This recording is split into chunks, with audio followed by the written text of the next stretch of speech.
What if I told you that your child's whining, meltdowns, defiance, and emotional explosions are not signs of disrespect, bad behavior, or attitude, but signs that their nervous system is overwhelmed? Stay with me because this might be the single most relieving perspective shift you will ever make as a parent. Your child isn't misbehaving on purpose. They are not choosing chaos. Their brain is simply reaching its capacity, and it communicates that through behavior. Here's the truth. Children don't say, "I'm overstimulated," or "I'm emotionally flooded," or "my sensory processing is maxed out." Instead, their nervous system speaks through tears, resistance, avoidance, shutdowns, or yes, full-blown tantrums. And when you understand that these behaviors are not calculated, but truly neurological, everything changes. You stop taking reactions personally. You stop interpreting pushback as defiance. You stop seeing emotional overload as intentional disobedience, and you start seeing a child who needs regulation, not reprimand. Let's imagine a common scene. A parent asks a child to put on their shoes, and instead of doing it, the child suddenly complains, cries, refuses, or collapses onto the floor. It's easy to assume they are being stubborn or dramatic. But what if we instead pause and ask, is this a child who is unwilling or a child who is overloaded? If they've held it together all day at school, swallowing stress, masking discomfort, keeping emotions in check, then the moment they come home and feel safe, all that pressure comes out. Not because they are broken, but because home is their place to release tension. This is why I want to invite you right now to reflect. Have you ever seen a huge behavioral reaction from your child and felt confused or frustrated by it? If yes, you're not alone. Comment below with one example or situation you've experienced. Your story might comfort another parent who is going through the same thing. And if you haven't already, subscribe to the Parenting Blueprint.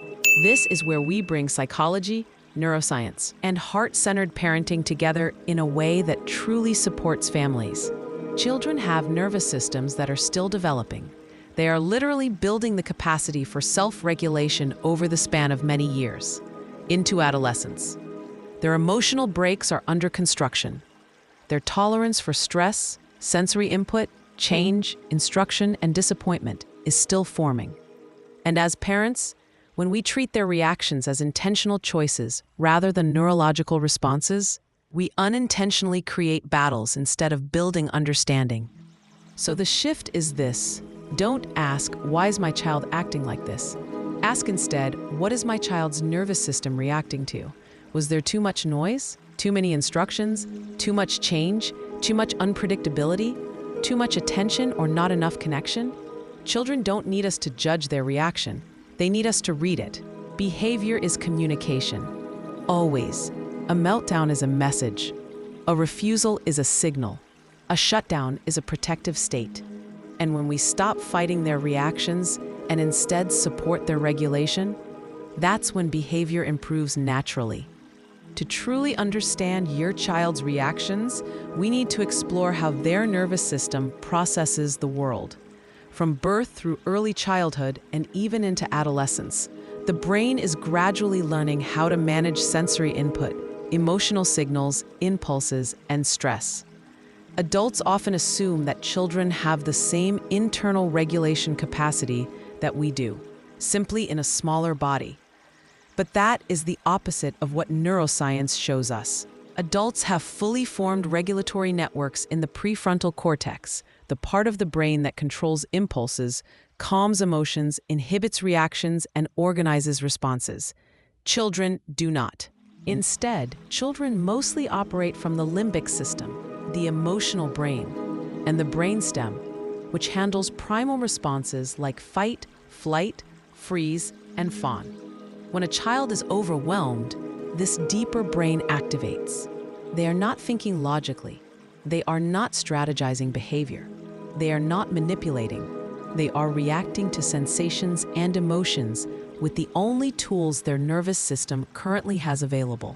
This is why a child who seems perfectly fine suddenly erupts into tears when something small goes wrong, like the wrong color cup, a sock seam that feels strange, or having to stop an activity they were absorbed in. It's easy to see these moments as trivial triggers, But the explosion isn't about the cup or the sock.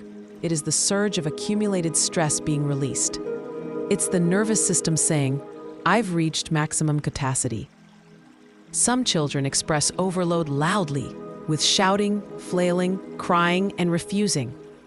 Others express overload quietly, shutting down, becoming rigid, withdrawing, or going silent.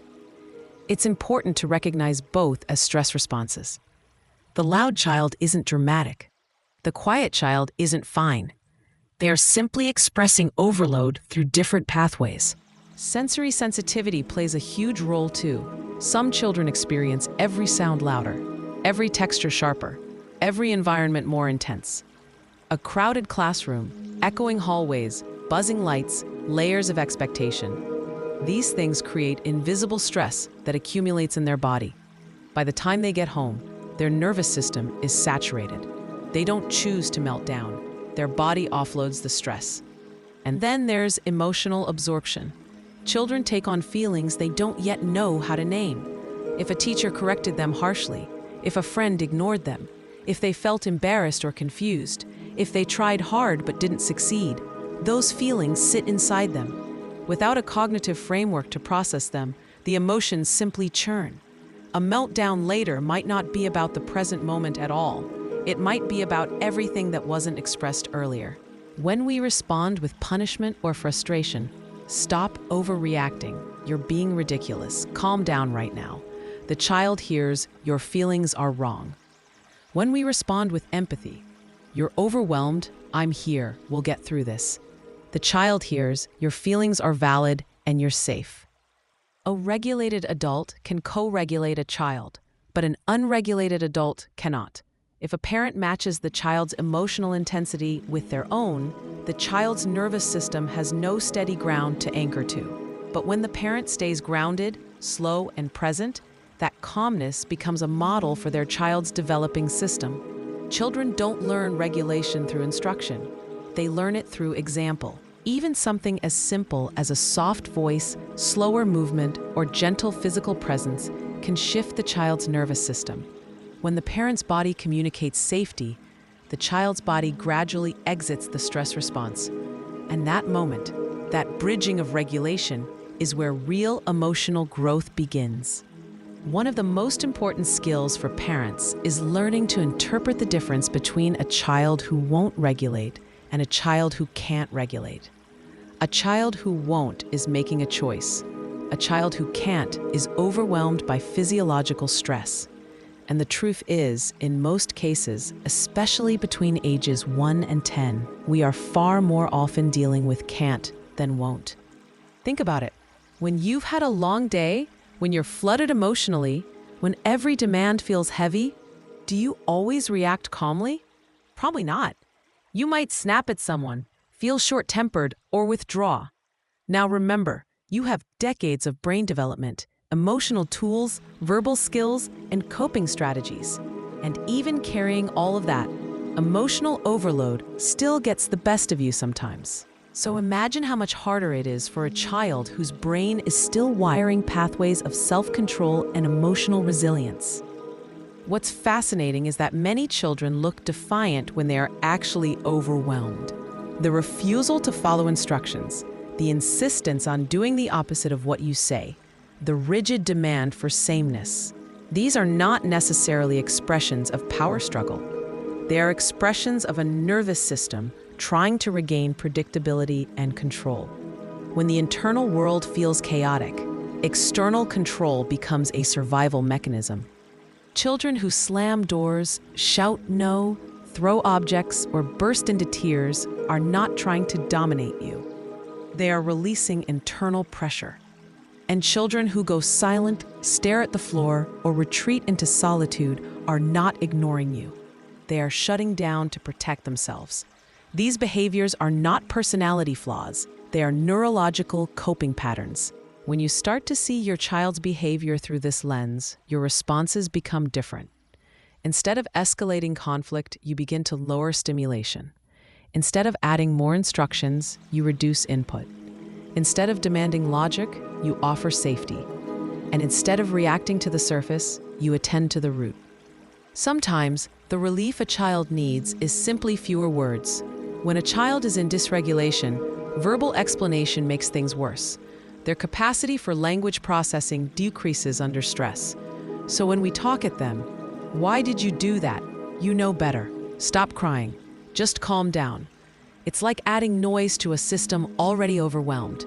But when we reduce language and increase presence, a soft voice, a steady hand, a slow breath, the nervous system begins to settle. Some children regulate through movement, rocking, pacing, climbing, spinning. Some through pressure, hugs, squeezing, leaning. Some through sensory quiet, dimness, silence, a corner space. When we allow these self-regulation patterns, rather than suppress them, we support the nervous system in doing what it naturally tries to do: return to equilibrium. And for the child, this is not just about calming, it's about learning. Each time a child goes from overwhelm to regulation, they wire neural pathways.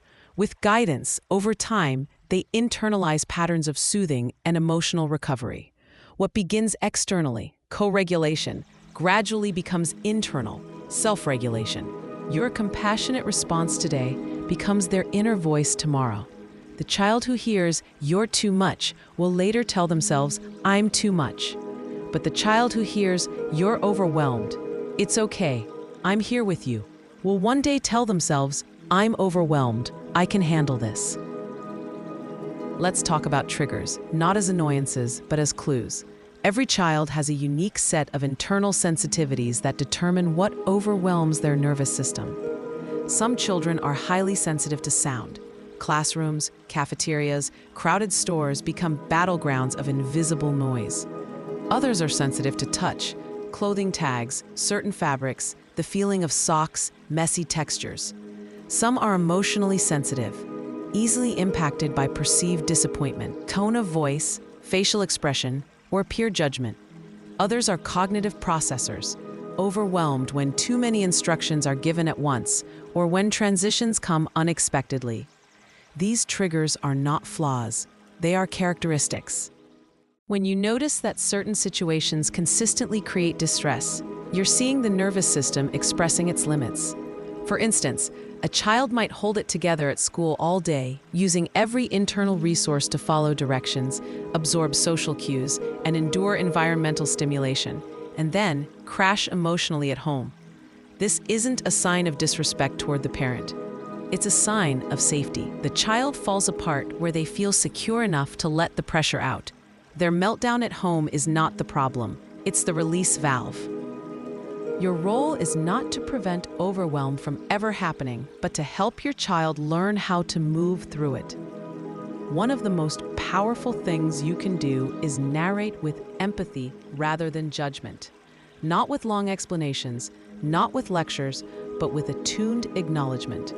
You're having a lot of feelings, or this feels hard, or even simply, "I'm here." These short affirmations tell the nervous system, you are not alone in this. Boundaries are important too, but boundaries must be delivered without emotional threat. For example, imagine a child hitting because they're overwhelmed. Instead of interpreting it as aggression, imagine saying calmly, "I won't let you hit, but I see you're having a hard moment." The boundary stands, but the child is not shamed. Their nervous system receives both containment and compassion. Children don't learn better behavior through fear. They learn it through repeated, supported regulatory experiences. When you remain grounded while they are dysregulated, your calm becomes their anchor. Over time, the child's nervous system begins to borrow your calm, mirror your tone, and internalize your pacing. You're not just stopping a meltdown, you're teaching emotional recovery. A helpful shift for parents is moving from "how do I stop this behavior in the moment" to "how do I strengthen their nervous system over time?" This is long-range parenting. It means allowing emotional experiences without rushing them. It means providing rest instead of performance. It means prioritizing connection before correction. Sometimes the best regulation begins long before the meltdown, through routines that give predictability, through environment adjustments that reduce sensory burden, through building emotional vocabulary in calm moments rather than explosive ones. A child who can say, I'm overwhelmed, or I need space, or I feel too much, is a child who has been given tools gently and consistently. There's something else to remember. Parents also have nervous systems. Your child's dysregulation may trigger your own. Maybe you grew up in a home your emotions were punished or dismissed. Maybe you were expected to be composed beyond your years. Maybe you never learned how to sit with discomfort without controlling it. And so your child's meltdown might feel threatening, not because of them, but because of your history. When you care for your own regulation, you increase your capacity to be a regulating presence for them. You don't need to be perfect, only present. Emotional steadiness is not about never feeling irritated or exhausted. It's about noticing your own state and choosing a response rather than reacting unconsciously. One of the greatest gifts you can give your child is not preventing struggle, but teaching them how to navigate internal storms. When you acknowledge their nervous system rather than judging their behavior, you teach them that feelings are not dangers, they are signals. You teach them not to fear emotional intensity, but to understand it. A child raised with emotional safety does not grow up afraid of their reactions. They grow up able to process them. Over time, you'll notice something incredible. The child begins to anticipate their own overwhelm. They may pause before reacting. They may verbalize feelings earlier. They may request a break or extra time. Their nervous system gradually learns, I can feel this without being ruled by it. That is emotional maturity. When emotions don't have to be suppressed, they don't have to explode. When a child learns that they don't have to fight for control, they don't lose control. When a child feels seen during difficult moments, they don't carry shame into adulthood. They become adults who can feel deeply, think clearly, and recover quickly. You're not just shaping behavior, you're shaping a nervous system. You're shaping a relational blueprint. You're shaping a future adult who will one day handle relationships, stress, hardship, disappointment, and pressure with the internal voice you help create. Think about that voice. Imagine your child at 16 or 24 or 40. When they feel overwhelmed, will they hear, "You're overreacting"? Or, "You're allowed to feel this. Breathe." When they struggle with something, will they hear, "What's wrong with you?" Or, "You can work through this." When they fail, will they hear, "You're not good enough"? Or, "Failure is part of learning." That internal response begins now, in the moments when you step toward your child instead of away from them, when you stay grounded instead of escalating, when you interpret through compassion instead of frustration. Children don't remember every word parents say, but they remember how parents made them feel during the hardest moments. And that memory becomes their emotional foundation. If this message resonates with you, if it changes something in the way you see your child's reactions, I would love for you to subscribe to the Parenting Blueprint, where we explore real psychology, emotional development, and the human story behind behavior. And I would genuinely love for you to comment below. What's one moment when you realized your child was overwhelmed, not misbehaving? Your voice may help another parent understand their child with more empathy. Because here is the most important truth you can carry forward. A child in emotional overload doesn't need a stronger hand. They need a steadier heart. They don't need punishment. They need presence. They don't need control. They need connection. Through your regulated nervous system, they borrow stability until one day they generate their own. May your home be the place where emotions are not feared, where sensitivity is not shamed, and where overwhelm is met with compassion. You are not just managing behavior. You are raising a nervous system to maturity, one loving response at a time.